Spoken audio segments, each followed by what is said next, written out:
The dust of Mesa Creek settlement had barely settled from the morning wind when Samuel Creek counted out $5 into the calloused palm of trader Jeremiah Polk, purchasing the young woman who stood silent beside the wagon with chains around her wrists. The year was 1867, and Arizona Territory still crawled with men who ignored the laws that had ended the war, men who traded in human lives as easily as they sold cattle or grain. Creek's weathered fingers shook as he handed over the coins, his last money in the world, while the girl kept her dark eyes fixed on the horizon beyond the settlement's wooden buildings. Polk spat tobacco juice into the red dirt and rode away, without a backward glance, leaving Creek alone with his unexpected purchase under the blazing desert sun. The old prospector looked at the 17-year-old woman, noting the intelligent spark in her gaze and the way she held herself despite the chains, and felt something stir in his chest that had nothing to do with his failing lungs. What Samuel Creek did not know as he reached for the key to unlock her shackles was that Essie Mae Johnson had been searching for him for 3 long months, and his $5 had just bought him a partnership that would either save them both or destroy everything he thought he knew about trust. Essie stood over Samuel Creek's body in their modest cabin, the mining pick trembling in her bloodied hands.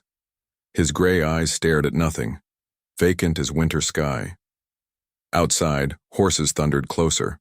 The sheriff's men had heard the gunshots. She dropped to her knees beside the overturned table, gold nuggets scattered across the pine floor like fallen stars. Her freedom papers lay torn in half, the careful script that proved her humanity now meaningless scraps. The hoofbeats grew louder. Dust kicked up against the windows. Essie stuffed what gold she could reach into a leather satchel. Her hands shook as she touched Samuel's still face, the old man who had changed everything, the old man she had just killed. "I'm sorry, Samuel," she whispered. "I'm so sorry." The cabin door splintered open. 3 months earlier, the dust of Mesa Creek settlement hung thick in the morning air. Samuel Creek counted $5 into the weathered palm of trader Jeremiah Polk. Each coin clinked against the next like a funeral bell. The young woman beside Polk's wagon stood silent. Iron shackles circled her thin wrists. She kept her dark eyes fixed on the mountains beyond town, as if willing herself anywhere else. Creek's fingers trembled as he handed over the money, his last coins in the world.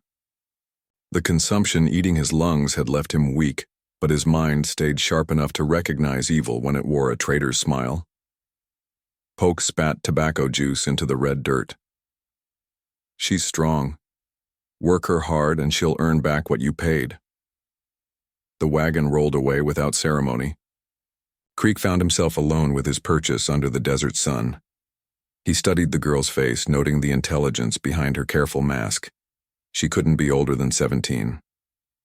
"What's your name?" "Essie." Her voice carried the musical cadence of Georgia lowlands. Creek pulled the shackle key from his vest pocket. The metal felt hot against his palm.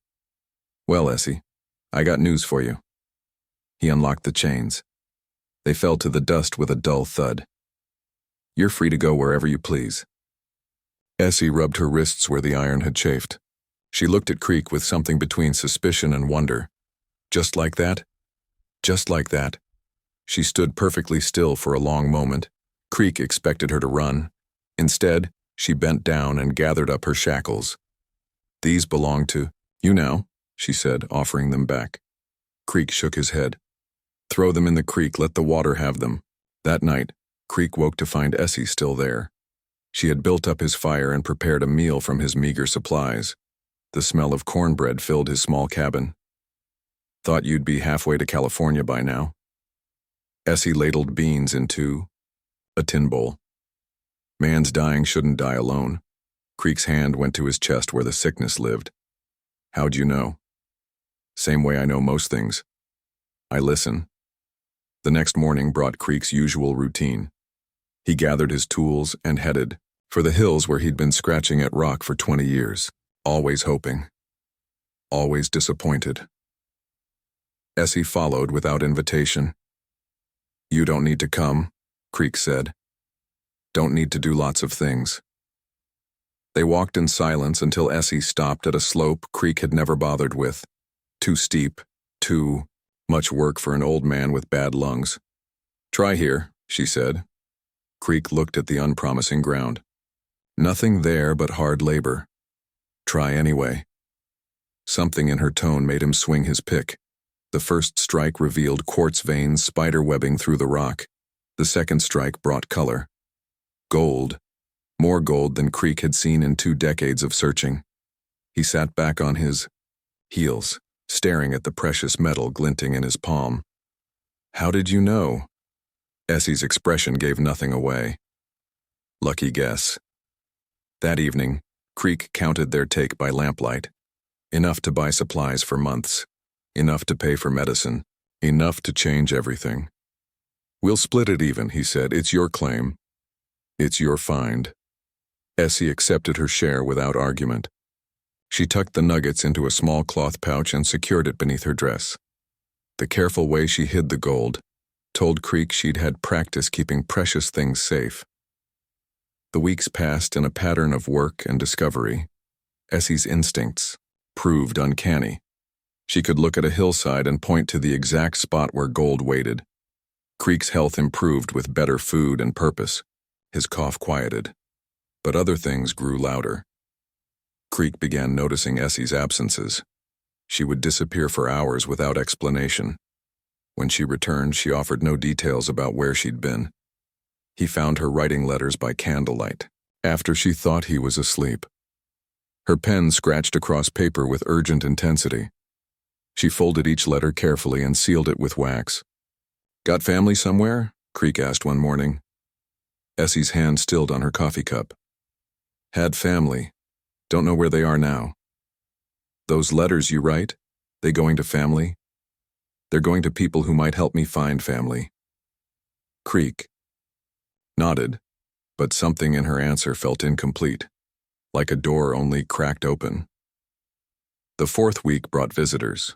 3 men on horseback rode up to their claim with the swagger of people used to taking what they wanted. Their leader, a thin man with cruel eyes, introduced himself as Wade Morrison. Heard you've been pulling good color from these hills, Morrison said. Creek kept his voice steady. Man hears lots of things. Man also sees things, like an old prospector who can't find water in a creek suddenly striking rich. Morrison's gaze shifted to Essie. She stood perfectly still, but Creek caught the way her hand moved closer to the knife on her belt. Makes a man wonder what kind of help he's getting. Only help I get is from Providence and hard work. Morrison smiled without warmth. Providence, that what you call it. The men rode away, but their threat lingered like smoke. That night, Creek confronted Essie directly. Those letters you write, they mention me by name, don't they? Essie set down her mending. Yes. What do they say about me? That you're a decent man in indecent times.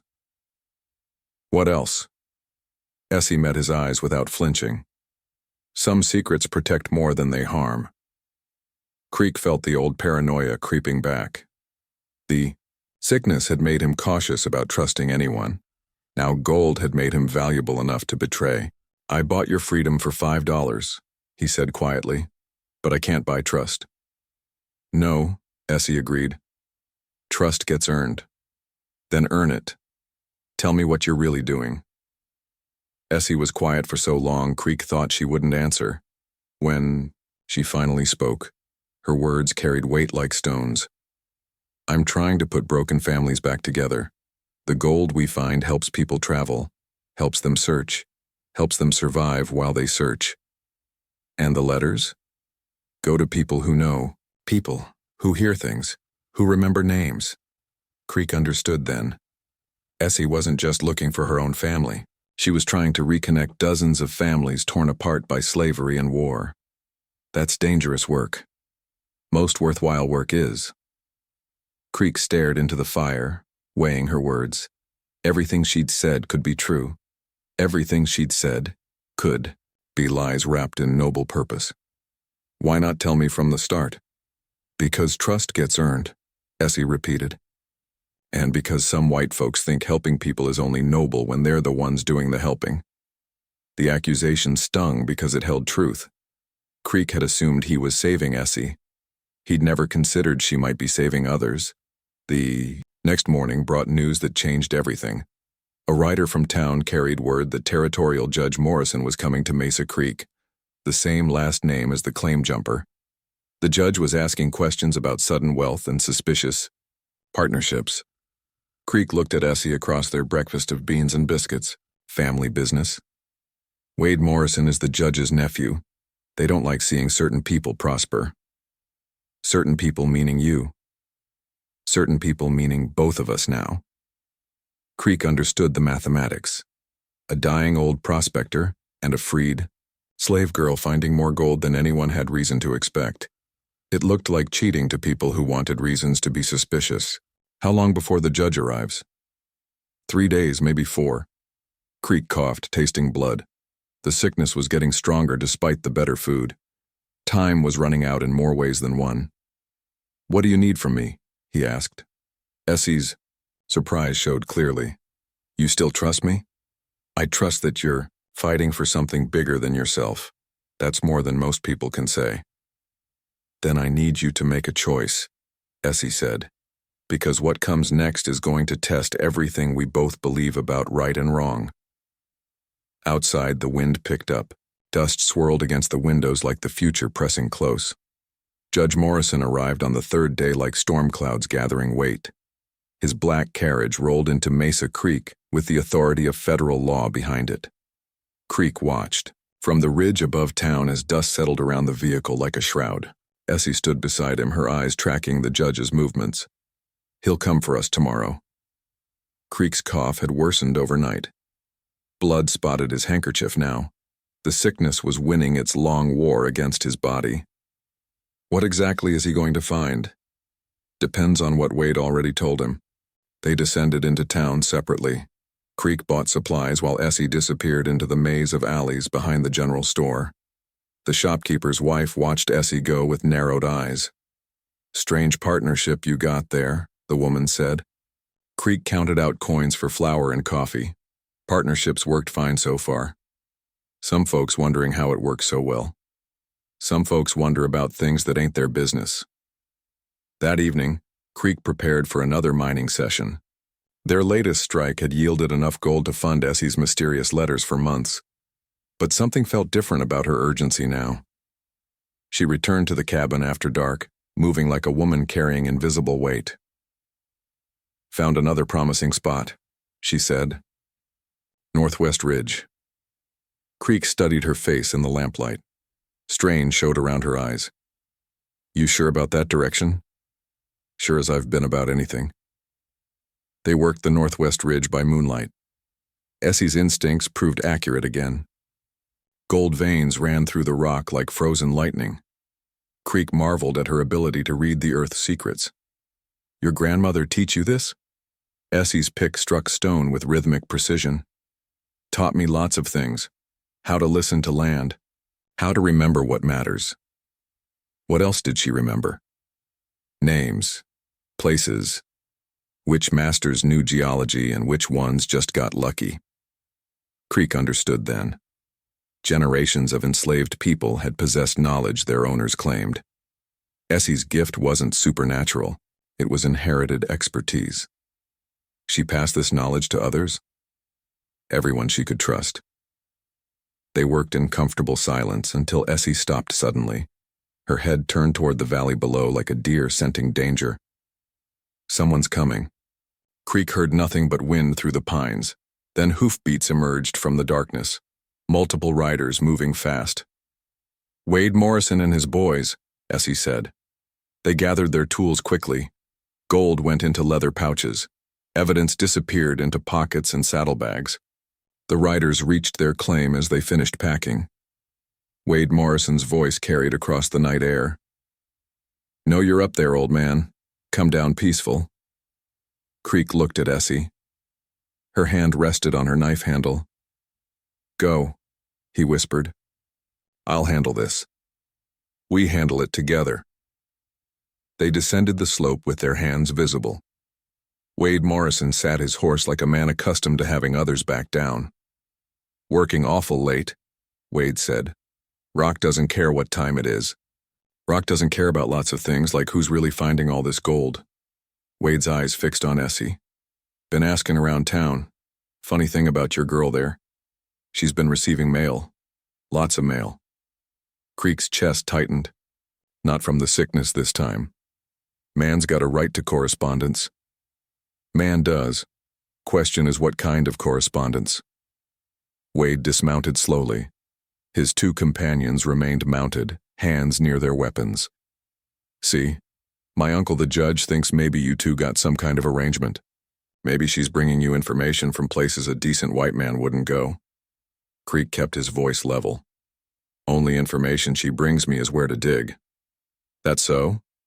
Wade stepped closer to Essie. Then you won't mind if we search your things. Essie spoke for herself. I mind. Wade's smile turned predatory.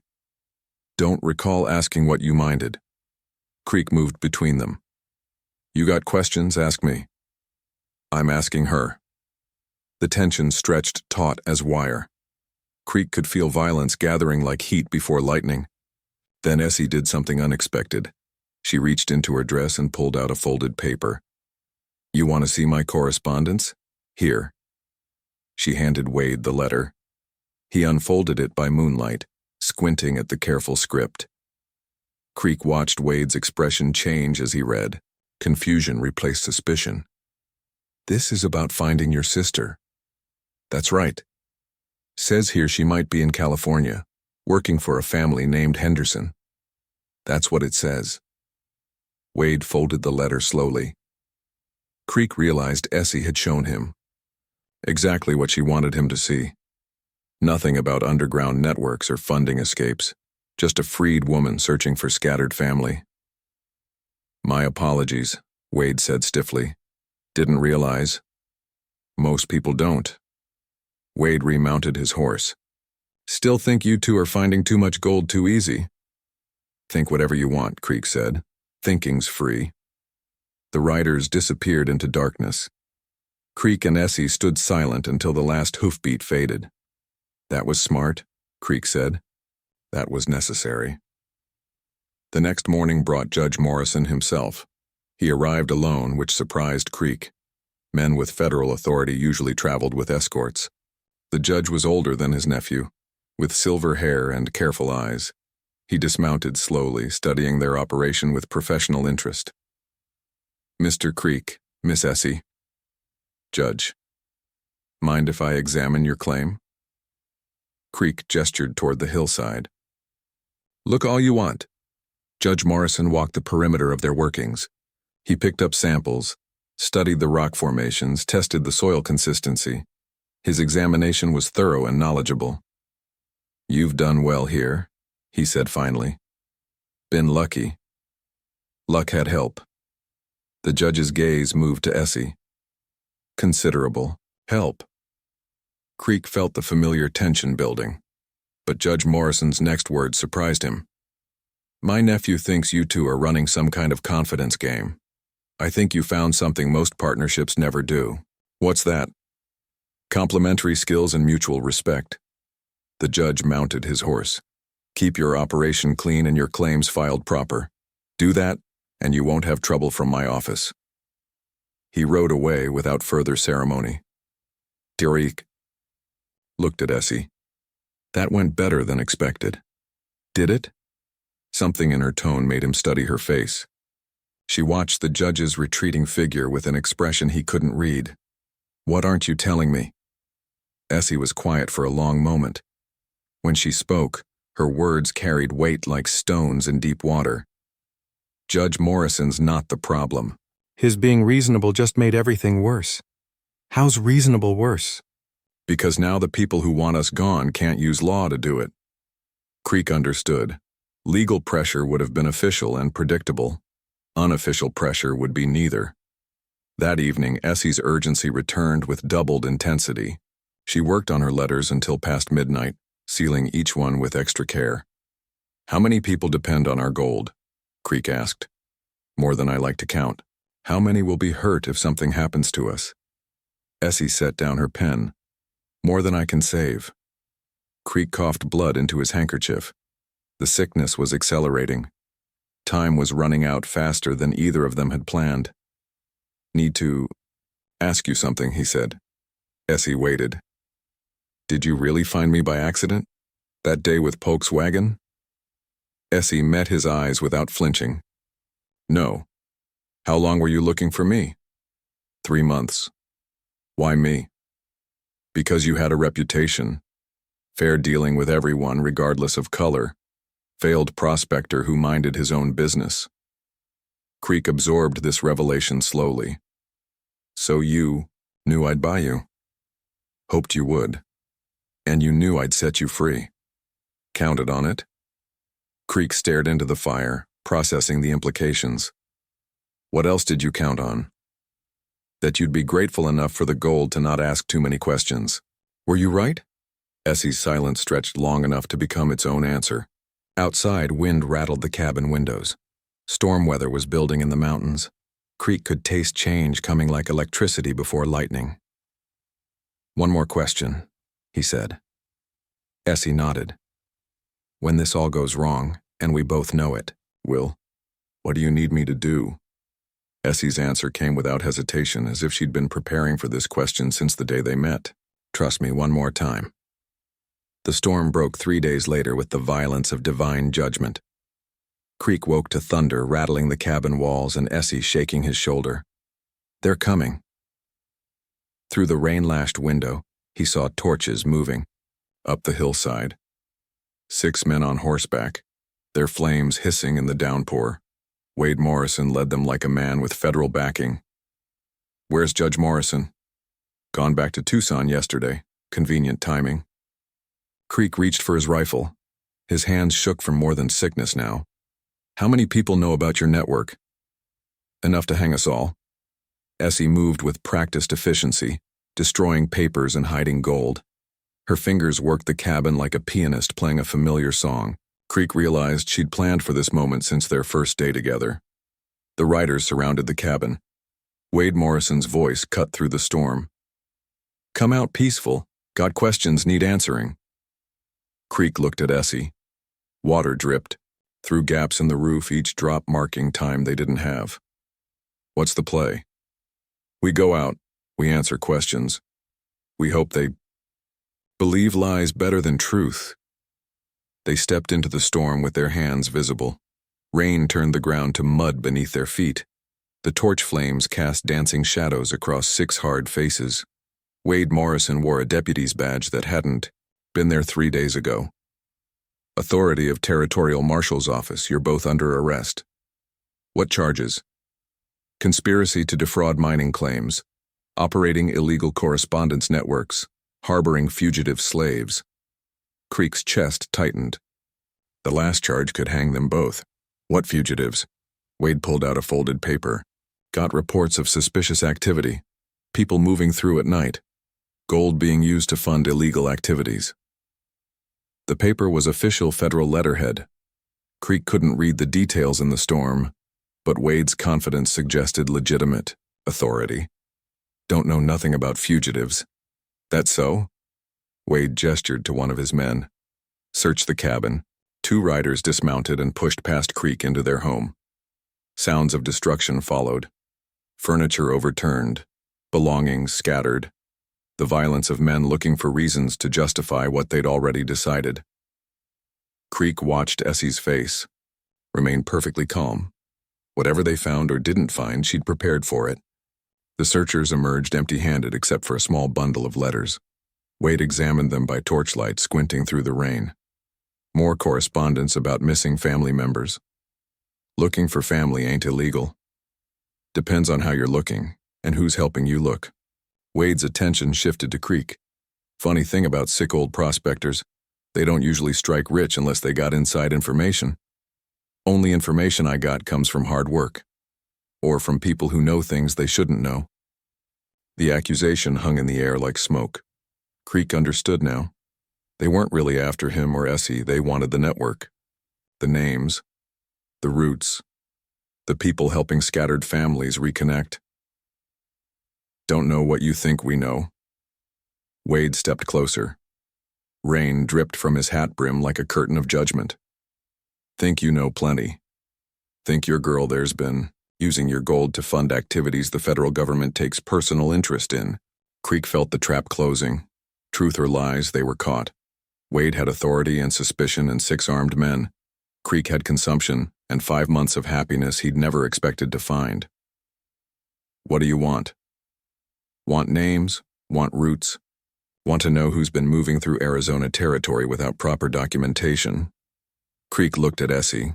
Her eyes held steady on his face, communicating something deeper than words. Trust me one more time. Can't give you what I don't have. Wade's patience snapped like dry kindling. Boys, bring the rope. The words hit Creek like physical blows. They weren't planning arrests. They were planning executions. One of Wade's men produced a coil of hemp rope. The storm seemed to intensify around them as if nature itself rejected what was about to happen. Last chance, Wade said. Names and routes, or we let Arizona wine do the talking. Creek's mind raced through possibilities. All of them ended, badly. For him. For Essie. For dozens of people whose only crime was wanting their families back. Then Essie spoke. Her voice cut through storm and threat with quiet authority. I'll give you names. Creek's heart stopped. Wade's attention snapped to her like a hawk spotting prey. All of them? Everyone I know. Routes too? Every route, every contact, every safe house from here to California. Wade smiled with genuine pleasure. Now we're talking sense. Creek stared at Essie in horror. Everything they'd built, everyone who'd trusted them, she was trading it all for their lives. Need paper, she said, and somewhere dry to write. Wade gestured toward the cabin. Boys will keep your friend company while you work. Creek watched Essie disappear into their home with Wade Morrison. The remaining men formed a loose circle around him, rope coiled and ready. Thunder crashed overhead like the sound of worlds ending. Time stretched. Creek counted heartbeats and raindrops and the slow dissolution of everything he'd thought he understood about the woman who'd changed his life. An hour passed, maybe 2. The storm began to weaken, but Creek's despair only deepened. Finally, Wade and Essie emerged. Wade carried several sheets of paper covered in careful handwriting. His expression radiated satisfaction. Gentlemen, we got ourselves a complete intelligence package. Creek looked at Essie. Her face revealed nothing. No guilt, no triumph, no emotion at all. Wade mounted his horse. Miss Essie, you just bought yourself and your friend a trip to Tucson instead of a tree branch. What happens in Tucson? Federal judge reviews your cooperation, decides if it's worth clemency. The riders prepared to leave. Wade folded Essie's papers carefully and tucked them inside his coat. Move slow and peaceful, he called back. We'll be watching. They disappeared into the thinning storm. Creek and Essie stood alone in the mud and wreckage of their partnership. How could you? Essie met his eyes without flinching. Had to. Choose between saving some people or losing everyone. You gave them everything. I gave them what they needed to hear. Creek's confusion must have shown on his face. Essie stepped closer, speaking barely above a whisper. Every name I wrote down belongs to someone already dead or gone. Every route I described leads nowhere useful. Every safe house I mentioned got abandoned months ago. Creek stared at her. They were lies. They were misdirection. Wade Morrison got exactly what he deserved. A handful of worthless paper and the satisfaction of thinking he won. Relief flooded through Creek like medicine, but it brought new worries in its wake. What happens when he figures it out? He figures it out too late to matter. Essie gathered their remaining supplies. Her movements carried renewed urgency. Real network's already moving. Tonight's raid was the signal to scatter. Creek watched her pack with efficient precision. Signal you arranged? Signal I hoped we'd never need. Understanding dawned slowly. The storm. The timing. Wade's convenient badge. Even his own sickness getting worse. Everything had been orchestrated. How long have you been planning this? Since the day I met you. Creek sank onto a water-soaked stump. The weight of revelation pressed down like atmosphere at altitude. Was any of it real? Essie stopped packing. For the first time since he'd known her, uncertainty flickered across her features. The gold was real. The trust was real. The partnership was real. What about the rest? Essie was quiet for a long moment. Rain dripped from the cabin eaves like a broken clock counting time they'd lost. The rest was survival. Creek coughed blood into his handkerchief. The sickness was winning its war now. Each breath came harder than the last. How much time do we have? Before Wade realizes he's been played? 3 days. Maybe 4. Before he comes back? He'll come back with everything he has. Creek looked at their destroyed cabin, their scattered belongings, the evidence of a life built on foundations more fragile than either had admitted. What do you need from me? Essie shouldered her pack. When she spoke, her words carried the weight of finality. Need you to make one last choice. The hardest choice either of us will ever make. Creek rose unsteadily. His legs felt like water. His lungs felt like fire. Tell me. Essie pulled a folded paper from her pocket. His freedom document. The one he'd burned that first day. Except he hadn't burned it. She'd saved it somehow. Kept it hidden all these months. When Wade comes back, he'll want someone to blame for being played, someone to make an example of. Creek understood immediately. You're going to disappear. I'm going to try. And leave me to face him alone. Going to leave you to make a choice that saves more lives than mine. Creek stared at the document in her hands, his signature, his seal. Legal proof that he'd owned another human being even for 5 minutes. What kind of choice? Essie's answer came soft as prayer and hard as judgment. The choice between who you've been and who you're willing to become. Creek stared at the freedom document in Essie's hands. The paper that could destroy them both or save one of them. His signature looked foreign now, like handwriting from another life. What exactly are you asking me to do? Essie folded the document carefully. When Wade comes back, he'll find you alone, sick, dying, easy to blame for everything. Creek's cough rattled through his chest like stones in a jar. Blood specked his lips. The consumption was winning its final battle. And you'll be gone. I'll be continuing the work, different place, different name. Creek understood the mathematics. One old man's life against dozens of families finding each other again. The calculation made sense. It just felt like drowning. How does this work? Essie's plan unfolded with the precision of long preparation. She would disappear before Wade returned. Creek would stay, playing the role of betrayed partner.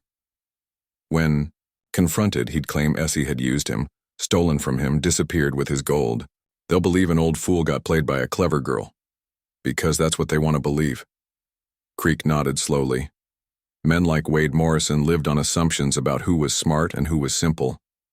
Those assumptions could be weapons, if wielded correctly. What about the real network? Already scattered. New routes established. New contacts in place. Wade's worthless information bought them time to rebuild somewhere safe. They spent the night preparing Creek's performance. Essie taught him details that would make his story convincing. How she'd manipulated his loneliness, how she'd used his sickness against him, how she'd played on his guilt about slavery to gain his trust. Every lie contained enough truth to taste bitter. Practice it again, Essie said. Creek recited his lines. The story of Samuel Creek, dying prospector, used and abandoned by a woman too smart for his own good. Sound more angry? Don't feel angry. Feel whatever keeps you alive long enough to matter. Dawn brought the sound of approaching horses. Wade Morrison returned with twice as many men and federal authority that looked official in daylight. Essie was already gone. She'd slipped away before sunrise, leaving only a torn dress and scattered belongings to suggest hasty flight.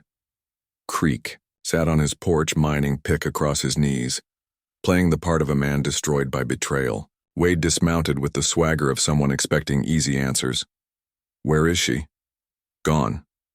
When? 3 hours after you left. Took half the gold and all the real information. Wade's face darkened. What real information? Creek launched into his rehearsed story, how Essie had been using him from the start, how she'd fed him lies about grateful partnership while building her network with his resources, how she'd played his decent instincts against him like a fiddle. Gave you boys the old routes to throw you off her trail, real networks probably, halfway to Mexico by now. Wade's men searched the cabin again. This time they found evidence Essie had planted. Letters discussing routes Creek had never heard of. Gold hidden in places that suggested deception. Played me for a fool, Creek said bitterly. Used my sickness and my conscience to get what she needed. Wade studied Creek's performance. Creek let his genuine exhaustion show.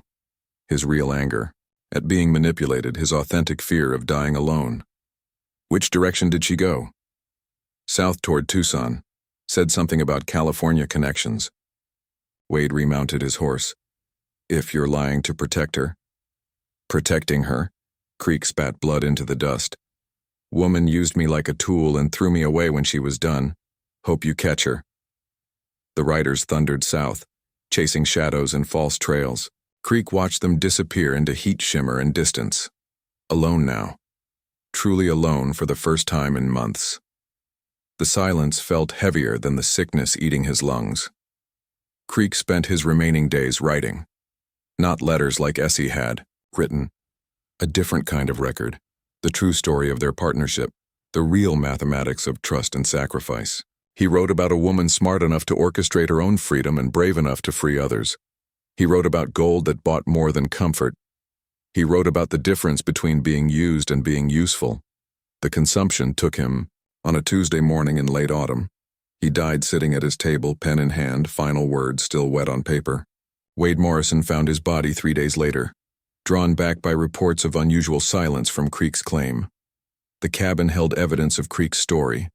Angry letters about betrayal, bitter words about manipulation, a dying man's resentment toward the woman who'd abandoned him. Wade read it all with satisfaction. Case closed. Justice served. The network scattered and broken. He never found Creek's hidden journal, the one that told the truth. 5 years later, Essie stood before a gathering in the hills above Sacramento. 300 people filled the natural amphitheater, their faces reflecting firelight and hope. Former slaves who'd found their families, children reunited with parents, husbands and wives separated by auction blocks now building new lives together. The community called itself Haven. It sat on the richest gold strike in California history, discovered using geological knowledge passed down through generations of people whose expertise had never been credited. Essie ran the operation with quiet authority. She'd aged in those 5 years, but strength had replaced vulnerability in her bearing. Someone in the crowd asked the question she'd been expecting. Miss Essie, folks say you got your start from a white man down in Arizona. Man who bought your freedom for $5. Essie looked out at the faces surrounding her. People who'd risked everything to find their scattered families. People who'd trusted her network with their lives and dreams. She reached into her pocket and pulled out a worn photograph. Samuel Creek's face, weathered and kind, stared back from faded sepia. People ask if I'm grateful to the white man who bought my freedom. Her voice carried across the gathering like wind through pines. Strong, clear, certain. The truth is simpler and harder than that. She held Creek's photograph where everyone could see it. In the firelight, his face seemed almost alive. He didn't buy me for $5. With his life, he bought all of us. The crowd fell silent. Essie tucked the photograph away and walked into the darkness beyond the fire's reach. Behind her, 300 voices began singing. Freedom songs, family songs, songs of people who'd found their way home. The music drifted across the California hills like answered prayer. And that is all to the story, for now. Please let me know where you are, tuning in from. Perhaps we will create a story there. Consider liking this video and subscribing to our channel, and if you enjoy our content, click this video on your screen. I promise you, it's worth watching. See you tomorrow.